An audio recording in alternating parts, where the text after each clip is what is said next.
Permettez-moi de dire un grand merci à l'apôtre et prophétesse. Sans eux, il n'y a pas d'église. Nous sommes dans le livre d'Éphésiens. Éphésiens, nous allons lire à partir du chapitre 3 au verset 20 et nous allons nous arrêter au chapitre 4, verset 16. Je crois que nous sommes ici aujourd'hui, demain et après-demain, pour partager sur la croissance spirituelle de l'Église et de ses fidèles. Je suis sûr que tous ensemble, nous avons déjà entendu le mot doxologie, doxa. Il est suffisamment utilisé dans la Bible. La doxologie, c'est simplement un élan de louange ou de prière ou juste un discours lorsque quelqu'un entre en contact avec les attributs de Dieu. Lorsqu'on comprend qui Dieu est, qu'est-ce qu'il peut faire, où il se tient, souvent l'âme de l'homme est emportée. D'une manière spontanée, sans se préparer, il dit des choses concernant Dieu. Alors il y en a 8646 dans la Bible, doxologie, où des gens ont fait une rencontre avec Dieu et se choquent de découvrir Dieu dans une dimension qu'on ne connaissait pas, qu'on ne savait pas, tire quelque chose de l'âme de l'être humain et il chante, ou il prie, ou il dit quelque chose de la part de Dieu. Donc il y en a 8646 doxologies dans la Bible, de Genèse à Apocalypse. Alors Paul, dans le Nouveau Testament, où il y en a 29, il est le champion de doxologie parce que c'est un homme réfléchi, très très réfléchi. Il a passé 3 ans dans le désert d'Arabie, juste en prière, pour avoir la connaissance profonde et parfaite de Dieu. Personne dans la Bible, que ce soit Pierre, Jean ou tous les autres qui nous ont précédés comme apôtres, n'a compris le mystère de l'Église comme l'apôtre Paul. Paul est le champion. Son truc à lui, c'est expliquer l'Église. Ça vient d'où? Quelle est la pensée de Dieu? Alors, le passage que nous avons lu dans Éphésiens 3, verset 20, qui est populaire, à celui qui peut faire au-delà, à tort ou à travers, nous l'avons conjugué plusieurs fois autour de la puissance de Dieu, capacité de faire des choses pour nous, c'est bien. Mais chaque fois qu'on interprète des Écritures, il faut toujours rentrer dans le contexte. Et le contexte, c'est le choc que Paul a à voir l'intelligence de Dieu dans la création de l'Église. C'est ça qui a poussé qu'en conclusion, Paul nous donne le fameux verset 20 d'Éphésiens 3. Il est confronté à un problème. La nation juive elle-même, elle est complètement divisée. Il y a un groupe des Esséniens qui ont leur philosophie de vie, qui croient que l'absentéisme, se réfugier dans la prière, Dieu lui-même agira. Priez seulement, prions, Dieu va agir. Ce n'est pas à nous à combattre tout cela. Et malheureusement, la même philosophie ou théologie est toujours là. Où les chrétiens du XXIe siècle croient que la prière à elle seule suffit pour résoudre les problèmes de la vie. Et puis il y a une autre catégorie de gens qui étaient à l'autre extrême. Ce sont les zélotes. Les zélotes, c'était des combattants. Pour eux, il faut prendre les armes, aller en guerre contre Rome, battre Rome à tout prix, chasser et libérer le peuple. Simon et tous les autres sont des zélotes. C'est notre groupe.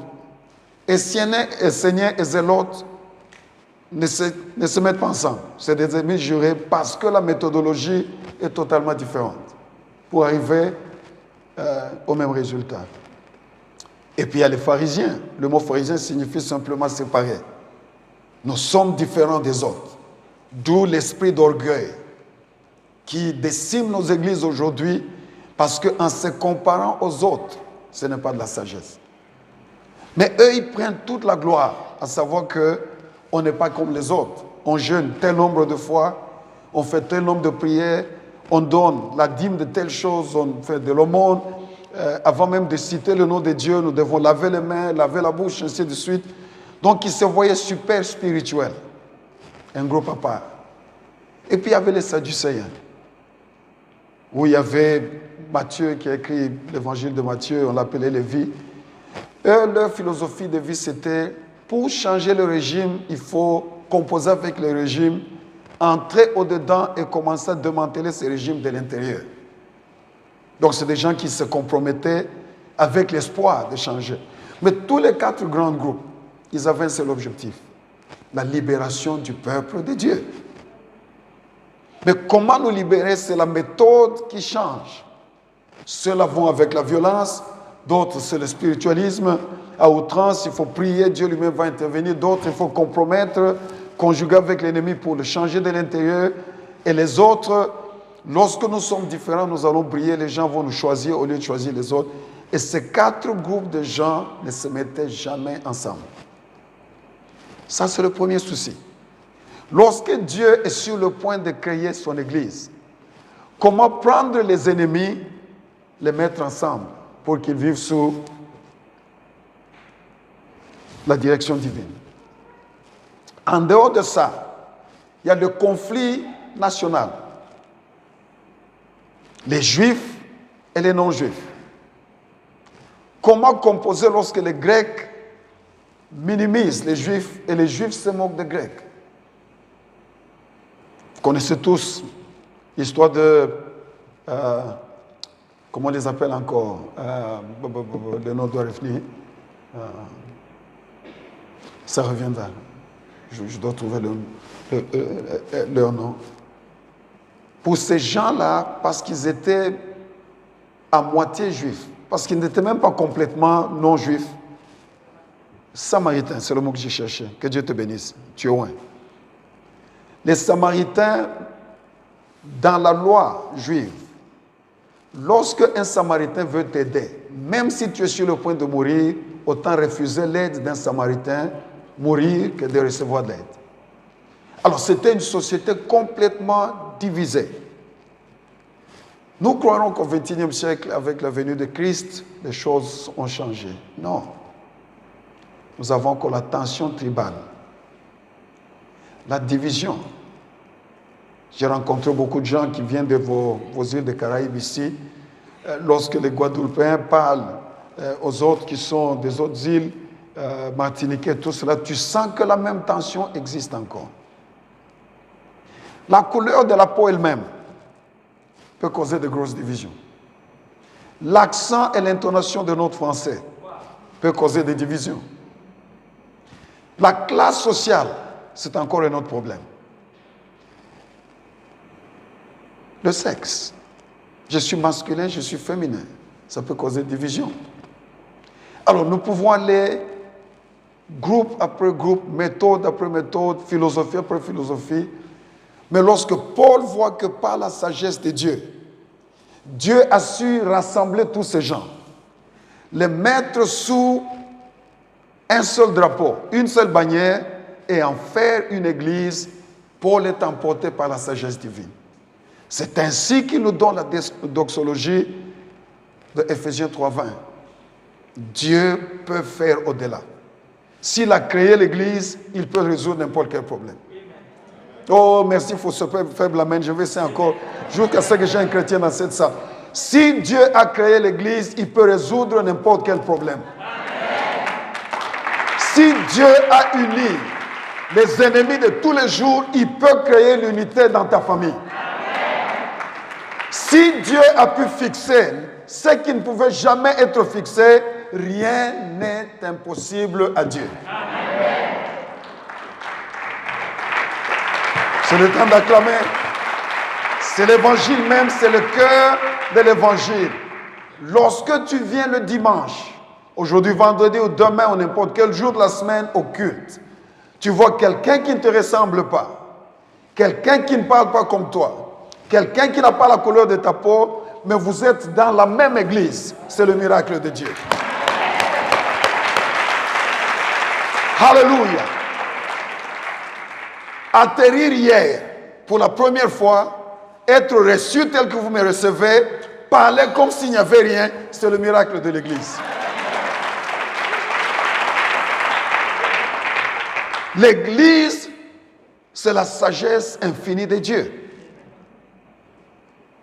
Mais la deuxième question que nous posons, pourquoi Dieu est allé au niveau de créer cette entité qu'on appelle Église?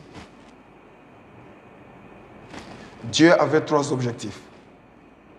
1, il avait besoin de se créer un corps. Une âme sans corps ne peut pas s'exprimer.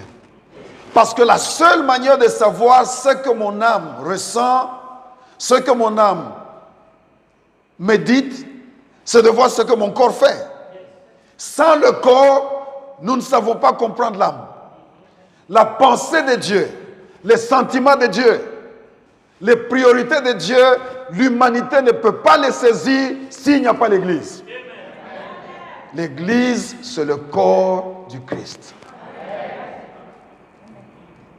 Donc la prochaine fois, lorsque tu marches, tu te rends compte, tu fais partie du corps de Christ. Mais Dieu n'a pas seulement voulu avoir un corps. La deuxième raison pour laquelle Dieu s'est donné à réunir, réconcilier, délivrer les gens pour que nous soyons tous membres d'une seule communauté, c'est justement pour que nous soyons une communauté. Le mot communauté signifie simplement les gens qui vivent pour une cause commune. Ah, je comprends maintenant. Donc Dieu a tout fait, pour qu'il ait un corps où il peut exprimer sa pensée. Mais 2, Dieu a créé l'Église afin que nous puissions poursuivre des objectifs communs.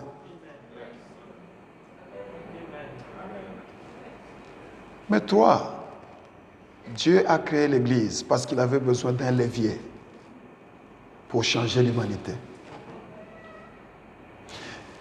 Les 3 constituent la raison majeure de la création de l'Église. L'expression de la volonté, les sentiments, les priorités de Dieu. 2, la poursuite des objectifs nobles. Mais 3, l'action menée pour que ces objectifs soient accomplis. OK? Alors, lorsqu'on réfléchit dans ce sens, on se rend compte que l'Église, lorsqu'elle fonctionne correctement, devient une entité qui a une influence si capitale pour impacter l'humanité d'une manière positive. Donc la présence de l'Église dans une société, si on ne la ressent pas positivement, cette Église a échoué. Donc lorsque l'Église existe quelque part et que le monde ne ressent pas son impact positivement, l'Église a échoué. Parce que la pensée de Dieu, c'est un corps pour exprimer sa volonté, sa pensée, ses sentiments. 2, c'est une communauté pour poursuivre des objectifs communs. Mais 3, c'est un levier pour mener des actions pratiques afin que la pensée et la volonté de Dieu se manifestent. Voici l'Église.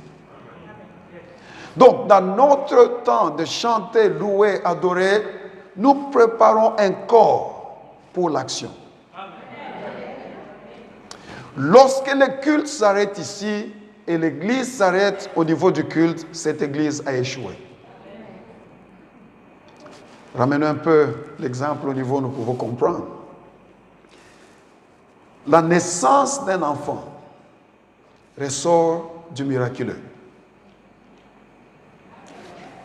Comment un œuf, un sperme viennent ensemble, forment un enfant. Ecclésiastes, c'est difficile à comprendre. Et puis le bébé est né. C'est la grande fête. On chante, on fait tout, on dit aux voisins, on écrit des lettres. Nous avons été bénis parce que Dieu nous a donné un enfant. On cherche un nom. Si vous êtes de notre génération, c'est Jean, c'est Paul, c'est André. La nouvelle génération, c'est des noms compliqués. Je ne sais même pas comment les prononcer. Donc, le nom de ton enfant me dira à quel âge l'enfant était né. Donc, nous, ce sont des noms bibliques. Vous, c'est des noms compliqués. Mais voici le problème. L'enfant qui a été un sujet de joie, l'enfant est toujours bébé.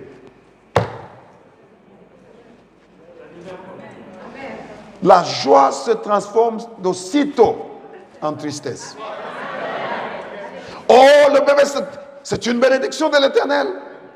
Mais un bébé qui reste permanemment bébé, c'est un problème. Oui, Seigneur, je reçois le bébé, mais avec une seule idée, que le bébé grandisse. Que le bébé puisse croître. Que le bébé puisse atteindre la maturité. Sans la maturité, le bébé devient un problème. L'Église est un mystère de Dieu. L'Église est une bénédiction de Dieu. L'Église prouve que Dieu est capable, il est sage, il est puissant. Mais une Église qui ne croit pas, c'est un problème. Alors, Paul change du chapitre 3, verset 20, au chapitre 4, verset 1. Parce qu'il parle de la théologie, qu'il couvrait du chapitre 1 au chapitre 3 à l'application pratique. Parce qu'une théologie qui ne trouve pas son expression dans une vie réelle, c'est une théologie qui est ratée. Si l'Église ne peut pas grandir, si l'Église ne peut pas croître, tout ce que Dieu a fait ne sert de rien.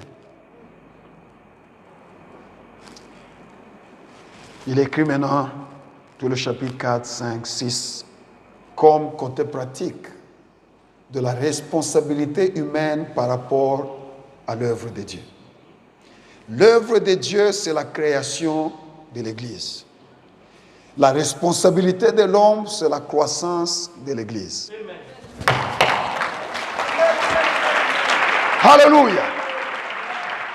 Dieu crée ce que je ne peux pas créer. Mais c'est moi qui fais croître ce que je peux faire croître. Miraculeusement, les spermes et l'œuf produisent un enfant.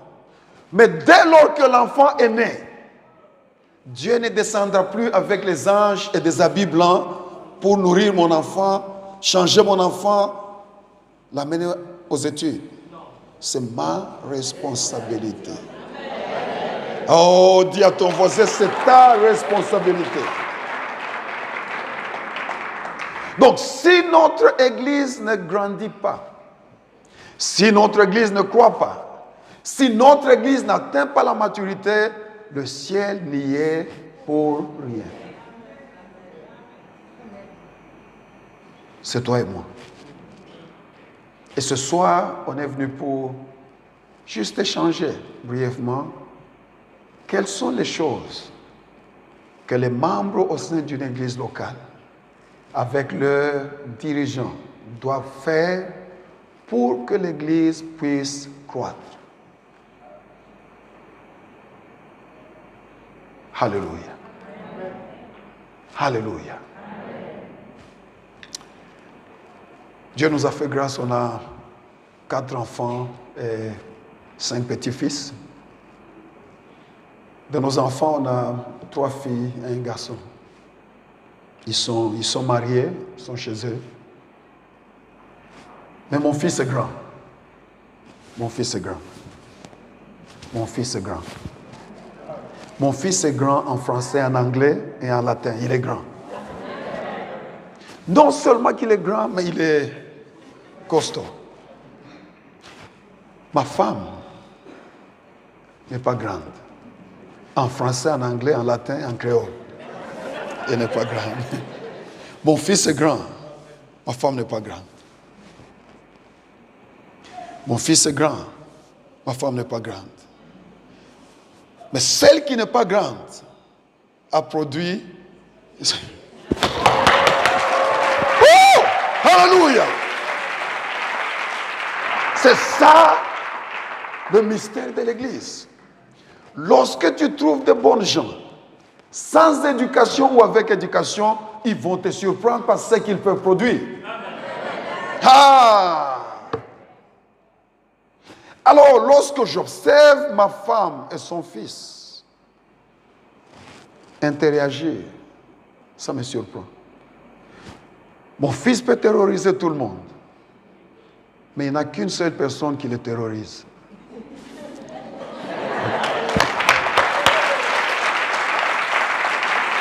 Parce qu'il sait que si je suis ce que je suis, c'est parce que m'a aidé à devenir. Donc, Dieu n'honore pas les gens qui ne participent pas à la croissance de l'Église. Pour être honoré, on doit tout faire pour participer à la croissance de l'Église. Mais qu'est-ce que, en fait, notre responsabilité primaire? Ce soir, je vous partage 4 grandes responsabilités que Dieu attend de chacun de nous en tant qu'Église, pour que nous puissions évoluer et faire croître cette histoire qu'on appelle Église, le mystère de Dieu, afin que New Church, arbre de vie, puisse être une influence positive dans la société. Afin que par la présence de New Church, arbre de vie, que l'impact du royaume se fasse sentir. Non seulement dans le milieu ecclésiastique, mais dans le milieu politique, dans le milieu économique, dans le milieu éducationnel, dans tous les secteurs de la vie, que cette église soit connue comme une église qui prend le devant.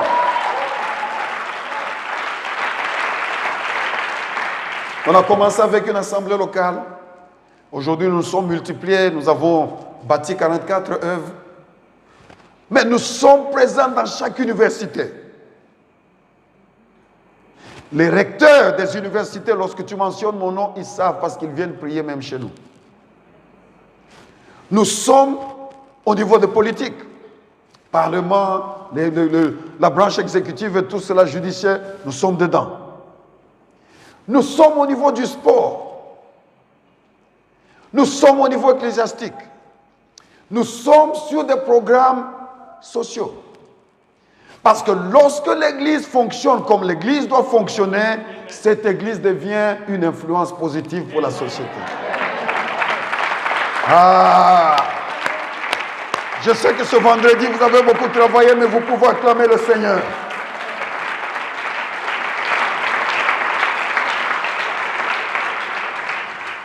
Dieu crée l'Église, nous la faisons croître. Dieu crée l'Église, nous la faisons croître. Dieu crée l'Église, nous la faisons croître. Mais qu'est-ce que Paul nous dit dans le paragraphe que nous venons de lire au chapitre 4? Pour que l'Église puisse croître, notre première responsabilité, c'est de préserver son unité. Oh, vous avez raté là, il fallait dire Amen, Alléluia ou n'importe quoi. Même bon, je comprends, je suis en Guadeloupe, c'est différent de l'Afrique. En Afrique, on fait du bruit, mais je sais encore. Pour une seconde, redevenez africain, ok? Yeah. Faites tout.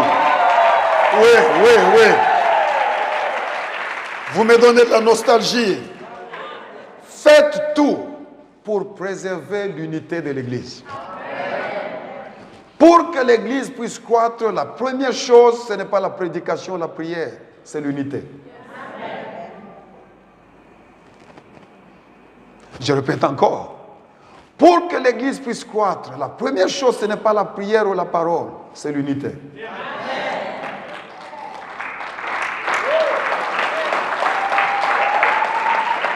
Oh, non, je répète encore. Pour que l'Église puisse croître, la première des choses, ce n'est pas la parole ni la prière, c'est l'unité. Un corps où les membres sont en vrac. Chaque membre faisant ce qu'il veut, ce corps ne grandira jamais. L'estomac ne veut pas s'attacher aux intestins. Les intestins sont en rébellion par rapport aux poumons.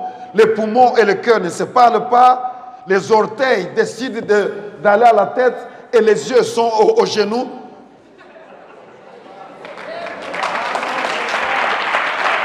Oh, alléluia. Dis à ton voisin, nous avons besoin de l'unité dans cette église. Non, dis à ton voisin, tu es attaché à moi, je suis attaché à toi. Si tu crois, acclame très fort le Seigneur. Alléluia. Alléluia. Toute église qui grandit, toute église qui atteint la maturité, toute église qui croit à un trait commun, c'est une église où les gens préservent l'unité. Mais comment préserver l'unité? Merci, parce que vous venez de poser une bonne question. Pour ce soir, je vous propose 3 choses. Sans humilité, il n'y a pas unité. Oui, allons-y. Sans humilité, il n'y a pas unité. L'humilité, c'est simplement avoir une bonne appréciation de soi-même. Je peux faire ça, je ne peux pas faire ça, je ne suis pas Dieu. Parce que je ne suis pas Dieu, je ne suis pas omniscient. Parce que je ne suis pas Dieu, je ne suis pas omnipotent. Parce que je ne suis pas Dieu, je ne suis pas omniprésent. Parce que ces attributs me manquent, j'ai besoin de quelqu'un qui a ce que je n'ai pas, et l'autre a besoin de ce que je n'ai pas. Alléluia. Une église où on comprend que je peux prêcher, mais je ne peux pas chanter. Ce n'est pas parce que je prêche que je vaux plus que celui qui chante. Ce n'est pas parce qu'elle ne chante pas et que tout ce qu'elle fait, c'est nettoyer l'église qu'elle est moindre. Qu'elle nettoie, qu'il chante, qu'il prêche, tous, nous sommes membres du corps de Christ. Alléluia! Alléluia! Alléluia! Alléluia! Il y a plusieurs années, une dame est tombée malade. Non, avant qu'elle tombe malade. Pas une dame, un jeune homme. Une prophétie sort dans cette église. Que le pasteur de cette église se prépare. Bientôt, je le ramène à la maison.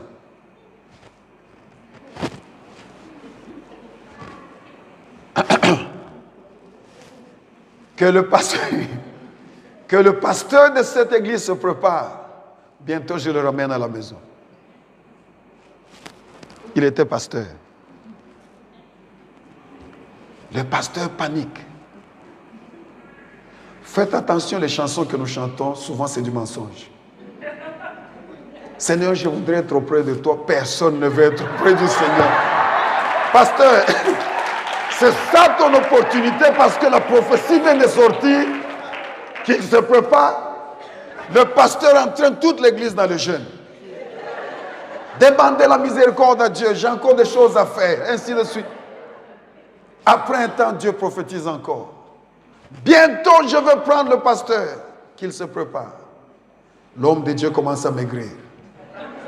Le ciel n'est pas facile. Hein? Laissez McDonald's. La voiture qu'on vient juste d'acheter. La jeune femme. Et même si elle n'est plus jeune, les petits-enfants. Donc il y a toujours une raison qui te dit que ce n'est pas le temps d'aller au ciel. Et puis le pasteur continue à maigrir. Et une troisième prophétie sort. Ne vous ai-je pas dit que bientôt je vais prendre le pasteur? Le temps est venu. Et puis, là où mon fils se met, tout à l'arrière, qui a une cravate blanche, c'est là où le jeune homme s'assied. Il n'a que 21 ans. Il meurt. Oh! Les mamans pleurent. Les papas pleurent. Le pasteur est choqué. Non, Seigneur, il est tout jeune pour mourir. Pourquoi ce garçon? Et Dieu dit, ne vous ai-je pas dit que bientôt, je vais prendre le pasteur de cette église. Parce que chaque jour à 4 heures du matin, c'est lui qui se présentait devant moi pour prier pour tous les membres de l'église. Chaque fois qu'il y avait un malade à l'hôpital, c'est lui qui allait visiter les malades. Chaque fois qu'il y avait tel souci, Dieu dit à mes yeux, il était mon pasteur. À vos yeux, c'était quelqu'un d'autre. Alors, quel est le point que je suis en train de mentionner? C'est que lorsque on est pris par l'orgueil, parce que ton boulot semble être le plus vu, on commet une erreur. Oh, je peux vivre sans mes oreilles. Je peux vivre sans mes yeux. Je peux vivre sans mes lèvres. Les cheveux, je ne m'en soucie même pas parce qu'il y a beaucoup de gens qui avaient des cheveux, ils n'en ont plus.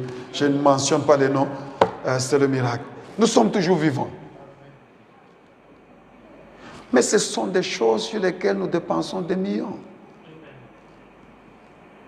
Les femmes se mettent devant le miroir pendant des heures. Pour les lèvres qui peuvent partir sans que je ne meure. Les yeux qui peuvent partir sans que je ne meure. Même lorsque nous tombons amoureux, nous ne tombons pas amoureux de l'homme. Lorsqu'on veut une femme, c'est d'abord l'extérieur. J'ai jamais vu un jeune homme venir chez moi pour dire « Papa, en tout cas, je suis tombé amoureux de cette dame parce qu'en tout cas, ses intestins m'impressionnent. » Ça n'existe pas. Eh bien, son pancréas est exceptionnel. Mais voici l'ironie de la vie. Les choses pour lesquelles nous tombons amoureux, nous pouvons survivre sans elles. Mais quand on enlève les intestins, tu es parti. Quand on enlève l'estomac, tu n'es plus là. Le pancréas. Qu'est-ce que Paul nous enseigne? Que si vous n'êtes pas humble en tant qu'Église, vous allez négliger les ministères les plus importants. Une Église peut survivre sans musiciens, mais elle ne peut pas survivre sans intercesseurs. Mais il n'y a aucun moment où on a vanté les intercesseurs, c'est toujours les musiciens. Comment nous préservons l'unité? New Life, New Church, arbre de vie. C'est en marchant dans l'humilité que nous avons besoin les uns des autres. On a une grande église. L'église mère, elle est assez grande. Et j'observe chaque fois que j'ai la chance d'y prêcher, lorsqu'on dit aux gens, saluons-nous les uns les autres, subitement les gens oublient le français. Saluons-nous, les gens croisent les bras. Puis ils commencent à prier ou lire la Bible. C'est un esprit d'orgueil qui se dit en soi-même, je ne suis pas comme l'autre. Mais toute église qui veut croître, dans la maison, il n'y a pas de directeur, il n'y a pas de PDG. Dans la maison de Dieu, il n'y a que de fils et de filles, de frères et de sœurs. Acclamons le Seigneur. Acclamons le Seigneur. Acclamons très, très, très fort le Seigneur. Maintenant, aide-moi à prêcher. Tu dis à ton voisin, maintenant que le bishop en a parlé, j'en profite pour que tu serres ma main. Je sais que ton voisin t'ignore toujours, mais dis-lui, j'en profite. Serre ma main, mon frère, ma soeur. Nous sommes un seul corps.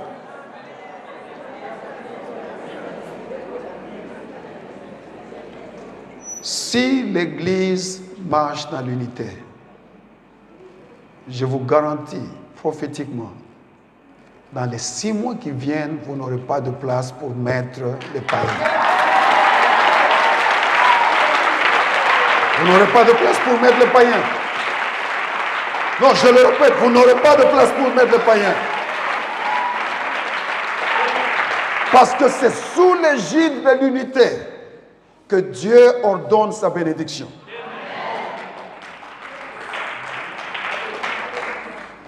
Mais on ne peut pas marcher dans l'unité si on ne marche pas dans l'humilité. La deuxième chose pour que l'unité puisse exister, c'est l'humanité. Nous devons être humains. Alléluia. Une église de cette dimension, je suis sûr qu'il y a des gens qui sont véhiculés, il y a des gens qui ne sont pas. Je n'ai pas besoin de prophétiser, je le sais. Mais si je voulais faire l'argent, j'allais dire, je prophétise, il y a des gens qui n'ont pas de véhicule. C'est sûr qu'il n'y en a pas. Voici ce qui rend nos églises faibles. Ce soir, nous allons finir, peut-être autour de 21h. Il y a des gens qui devront marcher jusqu'au transport public. Il y a aussi des frères et des sœurs qui vont partir de ces lieux seuls dans le véhicule. Ça m'étonne. On a même le courage de dire au revoir. Ma soeur, bisous, bisous, à demain. Ma soeur, bisous, bisous, à demain. Le fabricant du véhicule a mis 4 sièges pour que 4 derrière s'y mettent. Comment on peut permettre à un véhicule d'aller en chômage? Oh, vous m'avez invité, je suis déjà là. L'Afrique du Sud, c'est très loin, je ne reparle pas. L'humilité doit être suivie de l'humanité. Je dois être assez humain pour me rendre compte qu'autour de moi, il y a des gens qui ont moins que ce que j'ai. Et que si Dieu m'a donné plus, c'est pour que mon surplus serve aux besoins de l'autre, afin que les louanges aillent vers Dieu.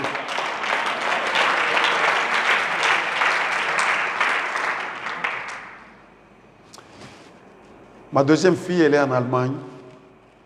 Elle a terminé en anthropologie et puis elle est dans les recherches. Et lorsqu'elle a joint l'église, là où son mari va, ils ont évolué, mais l'emploi ne venait pas.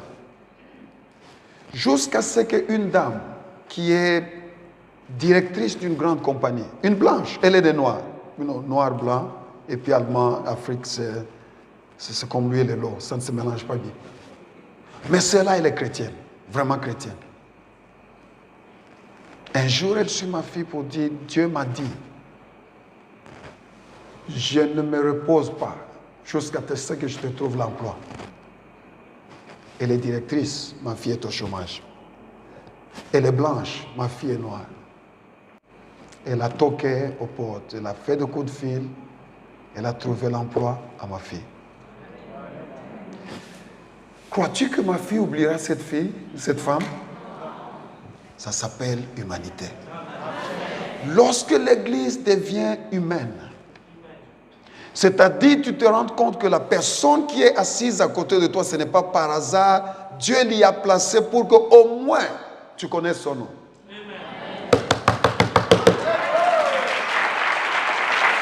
Oh non. Parlons. Je sens l'onction. L'onction est là, que j'en profite. Expliquez-moi, pas vous. L'arbre de vie, vous êtes des chrétiens. Je parle de l'autre église, l'église voisine. Expliquez-moi, comment vous pouvez connaître quelqu'un qui vient récemment d'arriver parce qu'il a le plus beau véhicule, parce que c'est un directeur. Dans une semaine, vous connaissez son nom, le nom de ses enfants, le nom de sa femme, et même là où il vit. Mais le frère qui n'a rien, qui est membre de l'église depuis 5 ans. Tu dis, mon frère, je ne suis pas très bon avec les noms, j'oublie beaucoup. Tu oublies le nom de ceux qui n'ont rien. Mais ceux qui ont la mémoire revient. Oh, dis à ton voisin, j'ai un nom voisin. Arrêtons de nous appeler seulement frère, sœur. Frère qui, sœur qui. Parce que lorsque tu prends le temps de mémoriser le nom de quelqu'un, tu l'as honoré à un niveau élevé.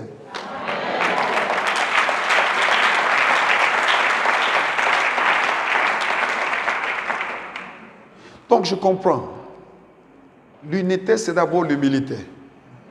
C'est lorsque je me rends compte que je suis limité, que mon cœur s'ouvre à considérer l'autre.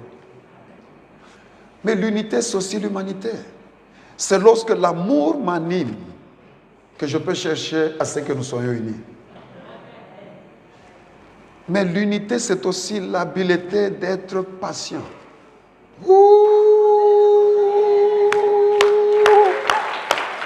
Alléluia!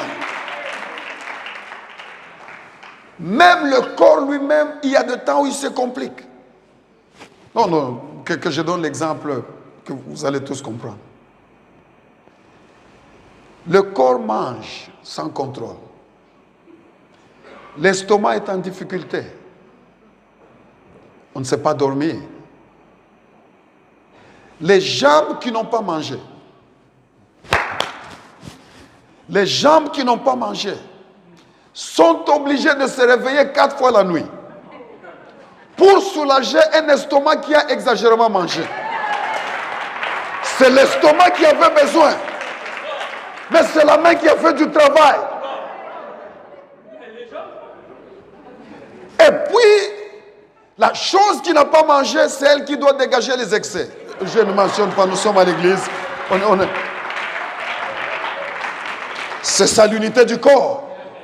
L'unité du corps, c'est l'habileté de comprendre que même le corps peut se compliquer à lui-même.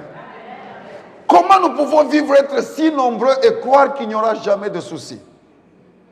Bienvenue au club des humains.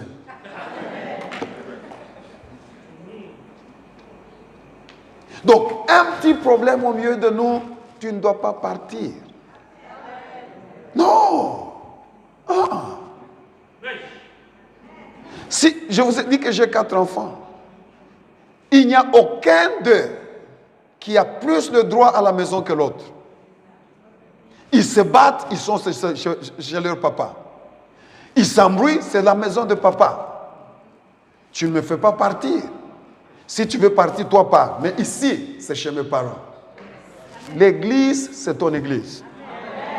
Qu'on te fasse du tort ou pas, tu vas où pour chercher quoi?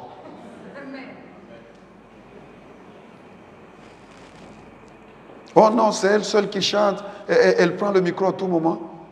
Est-ce qu'il faut quitter l'église parce que quelqu'un chantait? Mais prends le courage de lui dire, ma soeur, est-ce que je peux aussi avoir une opportunité? J'ai des choses à moi qui veulent s'exprimer. Simple. Alors, lorsque on a l'habileté de persévérer, d'être patient, lorsqu'on a l'humanité d'aimer suffisamment, lorsqu'on a l'humilité de reconnaître que j'ai besoin de l'autre, on crée l'unité.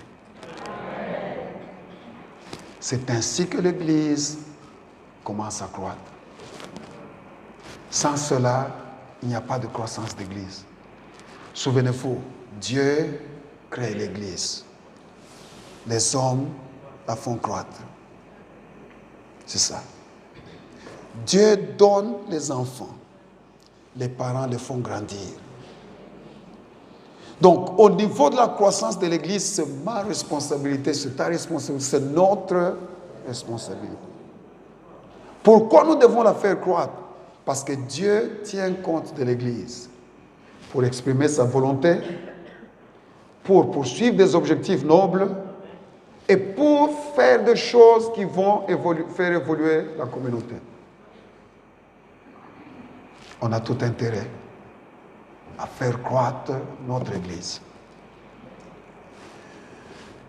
Alors, quelle est ma deuxième responsabilité? La préservation de l'unité, c'est ma première responsabilité. La deuxième, il faut puiser dans la grâce divine qui est à l'Église. Je répète encore, il faut puiser dans la grâce de Dieu qui est dans l'Église. Paul exprime toutes ces choses pour dire, voici le secret de la croissance d'une Église. 1, préserver l'unité. Mais 2, puiser dans la grâce qui existe déjà. Et là, Paul mentionne 2 choses qui constituent la grâce que Dieu donne à toute assemblée locale. Premièrement, il y a les hommes dons. On est ensemble? La première catégorie qui manifeste la grâce de Dieu dans une église locale, ce sont les hommes dons. Apôtres, évangélistes, prophètes, pasteurs et docteurs. C'est des hommes que Dieu a donnés. Sans, en les négligeant, nous détruisons notre propre croissance.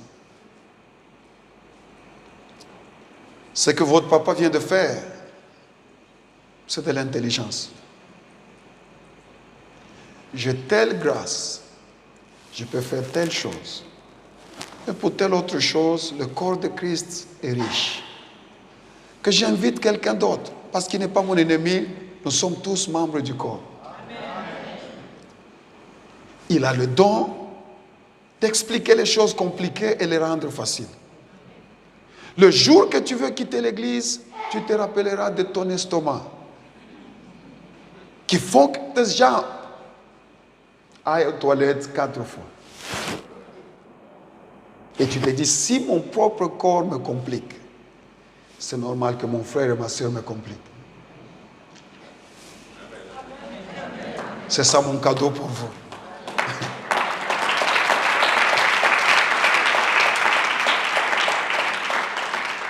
Donc on a besoin de tous ces gens. Des gens comme nous qui peuvent prendre des choses complexes et les rendre faciles. Je ne crie pas, je ne saute pas, je ne cours pas à gauche, à droite. Je n'aime pas non plus le micro à prendre parce que ma main est prisonnière. Je veux être libre. Mais j'ai besoin d'un évangéliste qui va vendre le produit Jésus. C'est des gens qui nous font acheter même ce dont on n'a pas besoin. Mais j'ai besoin d'un apôtre qui arrive et qui met la structure et l'ordre pour que nous puissions nous retrouver. Nous venons d'où nous allons, où, comment nous allons y aller. Ça, c'est l'œuvre de l'apôtre. Et puis j'ai besoin d'un pasteur qui va amener la chaleur au niveau de l'église. Ma femme est pasteur, elle m'étonne. Ne lui dites pas, elle m'étonne. Je ne suis pas pasteur. On m'appelle pasteur. Je ne le suis pas. Ma femme pleure avec les gens lorsqu'ils ont des problèmes. Ça, c'est un miracle. Madame, c'est quoi? Elle souffre. Je dis, non, madame, c'est elle qui souffre, ce n'est pas toi, laisse-la pleurer. Tu ne comprends pas? Le frère souffre. Je dis, le frère souffre, qu'il pleure. Ma femme peut s'asseoir et écouter quelqu'un pendant 3 heures. Je souffre pour écouter quelqu'un pendant 3 minutes parce que j'ai déjà la solution.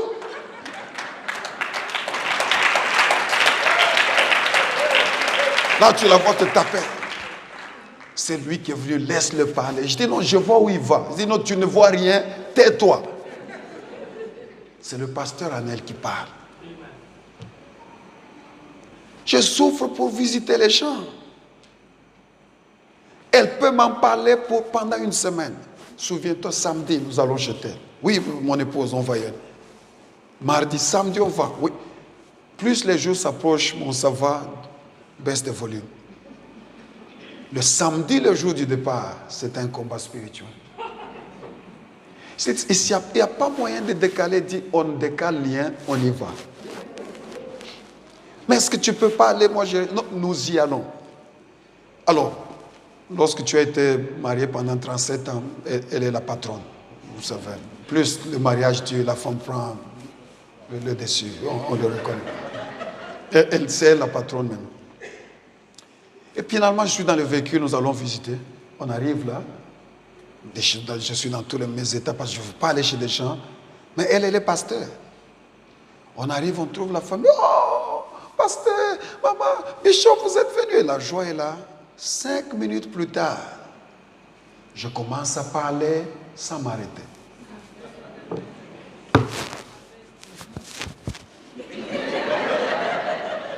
tu ne voulais pas venir maintenant. Je dis, madame, tu ne comprends pas. L'onction qui est en action maintenant, ce n'est pas l'onction pastorale, c'est l'onction d'enseignant. J'ai trouvé les étudiants, j'ai des choses à dire. Donc, lorsque tu comprends cela, tu te rends compte que la seule manière que tu grandisses, c'est de t'exposer aux hommes que Dieu t'a donnés comme don. Viens aux études bibliques. Viens au mouvement de réveil. Viens à telle chose. Viens à telle chose. Plus tu viens, quelque chose en toi se formate en adulte. Donc, 1, il faut préserver l'unité à tout prix. Mais 2, il faut puiser dans la grâce qui est dans la maison. C'est pour cela que l'apôtre vous a félicité de venir un vendredi. Lorsque vous quittez ces lieux, vous ne serez plus jamais les mêmes. Parce que si vous ne mémorisez pas tout l'enseignement, au moins 1 ou 2 choses se sont ajoutées à votre connaissance. Si je peux rentrer chez moi et me souvenir que je suis membre du corps de Christ, que je fais partie d'une communauté avec un but bien précis, que je suis le levier entre les mains de Dieu pour bouger de grandes choses, ma vie change. Mais c'est parce que j'ai puisé dans la grâce qui est là. Mais la grâce de Dieu dans l'église locale, ce ne sont pas seulement les hommes dons. Ce sont les dons que Dieu a donnés aux hommes. Alléluia. Ce sont ces 2 choses qui font que l'église puisse croître. Apôtres, prophètes, évangélistes, docteurs, pasteurs, ce sont des hommes dont qui édifient le corps, mais en chacun de nous, il y a des dons que Dieu a placés. Si tu prives l'église de ton don, tu fais souffrir le corps. C'est ainsi que tout le corps, lorsque vous suivez l'anatomie du corps, chaque élément du corps fait son travail. Le pancréas fait ce que le pancréas doit faire. Le cœur fait ce que le cœur doit faire. Les poumons font ce que le poumon doit faire. Les intestins font ce que les intestins doivent faire. L'estomac fait ce que l'estomac doit faire. Les veines et tout cela, chaque membre du corps, chaque élément dans le corps, c'est ma contribution pour que le corps soit fonctionnel et qu'il grandisse. C'est quelle contribution?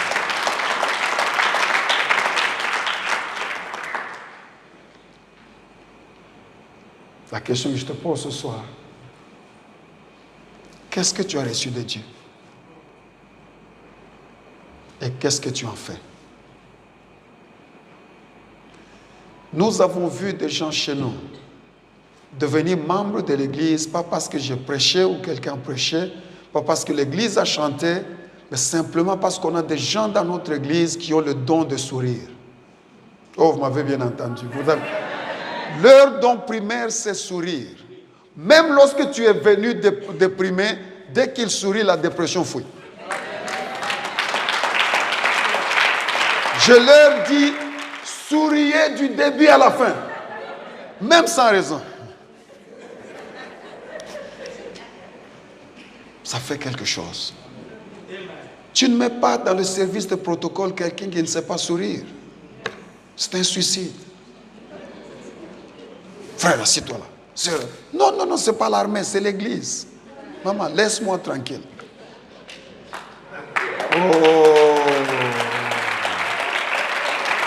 Oh, vous m'avez invité, je suis là. Je ne parle plus.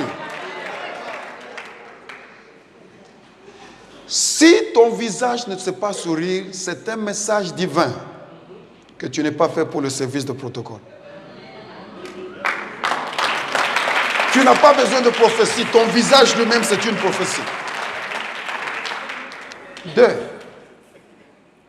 Si tu ne t'es pas détecté que je suis dans le bémol et que la voix que je chante, ce n'est pas la voix qu'il faut, peut-être que tu n'appartiens pas à cette chorale, tu appartiens à cette chorale.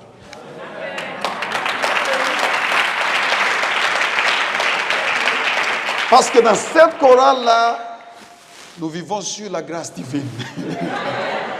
que je chante vrai ou faux, Dieu lui-même va filtrer. Mais ici, est-ce que tu es doué? As-tu reçu quelque chose de Dieu pour être là? Pire encore, là où je me tiens. Oh non, dans cette église, on ne me donne pas l'opportunité pour parler. Tout le monde n'est pas appelé à parler ici. Il y a les cellules où tu peux parler. Il y a la rue. La personne ne peut parle tant que tu veux. Là. Je dis toujours aux jeunes gens dans mon église, tout celui qui a fait la médecine sait, aucun étudiant en médecine, on lui autorise à quelqu'un, oui, on lui autorise d'opérer les vivants. Le premier exercice des cadavres à la morgue. Parce que l'homme est déjà mort. Même si tu te trompes, tu coupes mal, il est déjà mort. Donc, le vrai ministère de la parole commence dans la rue. Ils sont déjà morts dans le péché. Même si tu as dit de fausseté, ils ne savent pas anyway. Mais ici,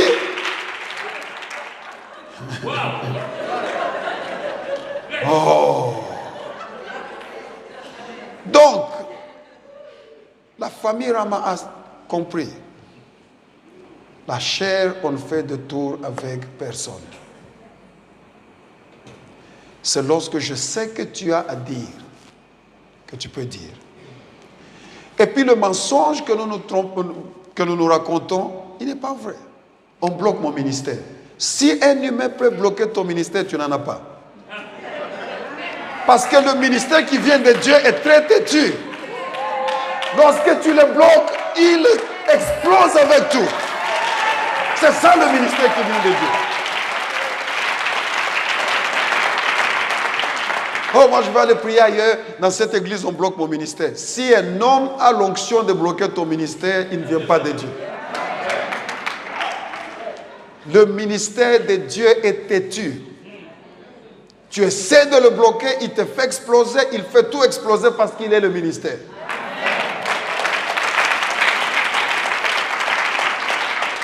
Je clôture ce soir. On m'a découvert dans une cellule de prière. C'est le chef de cellule qui dira à l'église, on avait une très grande église. J'étais païen au majuscule. Pas avec un petit peuple, le grand là. Et puis pas le petit grand, le grand géant. Ça, c'était ma vie. Donc j'étais dans les boîtes, j'étais dans le gangstérisme, j'étais dans la drogue, j'étais dans tout le mal que vous savez.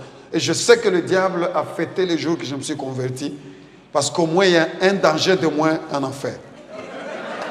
Il savait que avec moi en enfer, son trône était en danger. Alors, je viens de se passer là, j'entre à l'église, je tombe amoureux de Jésus, et puis je vais dans la cellule. 6 ou 8 personnes dans le quartier, et le chef de cellule me demande de partager. C'est lui qui dit à la grande église, il y a quelque chose dans ce gars, essayez-le. Je parle de 8 personnes à 2500. Et ça fera 40 ans que je n'ai plus quitté la chair.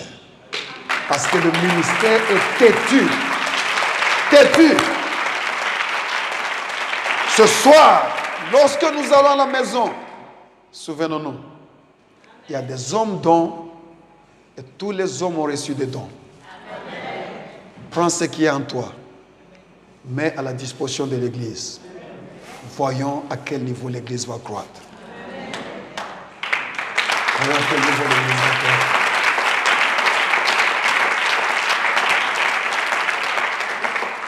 Alors demain, si Dieu nous fait grâce, nous allons parler sur la troisième responsabilité. Se revêtir de la puissance du Saint-Esprit. Et puis le 4e jour, résister aux forces des ténèbres. Ce sont les 4 responsabilités que lorsque nous les mettons en pratique, l'Église va croître nécessairement. On a appris quelque chose ce soir? J'espère que je n'ai pas perdu votre temps. Merci, que Dieu vous bénisse.